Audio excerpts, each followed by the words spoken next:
ಅತಿ ದೀರ್ಘಾವಧಿ ಮುಖ್ಯಮಂತ್ರಿಗಳಾಗಿ ಅವರಾಗಿರೋದಕ್ಕೆ ನಾನು ವೈಯಕ್ತಿಕವಾಗಿ ಅಭಿನಂದನೆಯನ್ನು ಸಲ್ಲಿಸ್ತೀನಿ.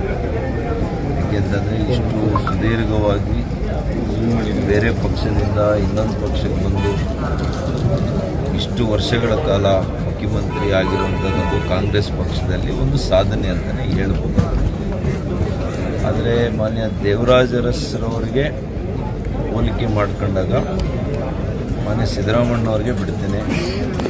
ಅವರ ಆಡಳಿತದ ಪರಿ ಏನಿತ್ತು, ಇವರ ಆಡಳಿತದ ಪರಿ ಏನಿದೆ, ಯಾವ ರೀತಿ ಸರ್ಕಾರ ಅದು ಎರಡನೇ ಸಲ 13ರಿಂದ 18 ಒಳ್ಳೆಯ ಆಡಳಿತ ಕೊಟ್ಟಿದ್ದಾರೆ, ನಾನು ನೋಡಿದ್ದೇನೆ. ಆದರೆ 23ರಿಂದ ಈ ಆಡಳಿತ ಜನಕ್ಕೆ ಸಾಕಾಗಿದೆ.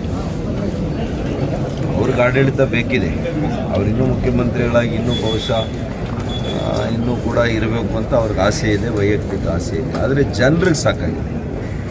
ಕರ್ನಾಟಕದ 6.5 ಕೋಟಿ ಜನರಿಗೆ ಇವರು ಇಳಿಬೇಕು, ಇವರು ಸರ್ಕಾರ ಹೋಗಬೇಕು ಅನ್ನೋಂಥದ್ದು ಎಲ್ರಿಗೂ ಇದೆ.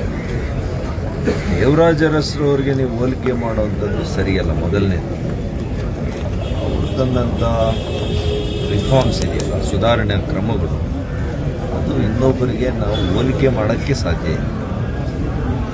ಏನ್ರಿ, ಬಲ್ಲವರಿಂದ ಬಡವರಿಗೆ ಹಂಚಿದಂಥ ಜಮೀನು ಇದೆ ಹ್ಯೂಮನ್ಲಿ ಇಂಪಾಸಿಬಲ್ ಈಗ. ಅಂಥ ಕ್ರಮಗಳನ್ನೆಲ್ಲ ತಗೊಂಡು 20 ಪಾಯಿಂಟ್ ಪ್ರೋಗ್ರಾಮ್ ಅತ್ಯಂತ ಯಶಸ್ವಿಯಾಗಿ ಅನುಷ್ಠಾನ ಮಾಡಿದಂಥ ಒಬ್ಬ ನಿಜವಾದಂಥ ಬದ್ಧತೆ ಇದ್ದಂಥ ಒಬ್ಬ ಹಿಂದುಳಿದ ನಾಯಕ ದೇವರಾಜ ಅರಸು. ಅವ್ರು ಯಾವಾಗಲೂ ಕೂಡ ಅಮರವಾಗಿರ್ತಾರೆ. ಅವ್ರ ದಾರಿಯಲ್ಲಿ ಇವ್ರು ನಡೆದಿದ್ರೆ ಇನ್ನಷ್ಟು ಚೆನ್ನಾಗಿರ್ತಾ ಇತ್ತು ಅನ್ನೋದು ನನ್ನ ಭಾವನೆ. ಸರ್, ದೇವರಾಜ ಅರಸರು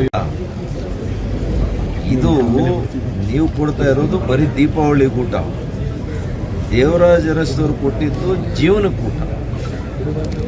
ಒಂದು ಹಬ್ಬಕ್ಕೆ ಊಟಕ್ಕೂ ಇಡೀ ಜೀವನಕ್ಕೆ ಕೊಟ್ಟಂಥ ಊಟಕ್ಕೂ ವ್ಯತ್ಯಾಸ ಇಲ್ಲೇನಪ್ಪ? ಬದುಕನ್ನು ಕೊಟ್ಟೋದಕ್ಕೂ ಒಂದು ಊಟ ಕೊಡೋದಕ್ಕೂ ವ್ಯತ್ಯಾಸ ಇಲ್ವಾ? ಖಂಡಿತ ಹೋಲಿಕೆ ಮಾಡೋಣ.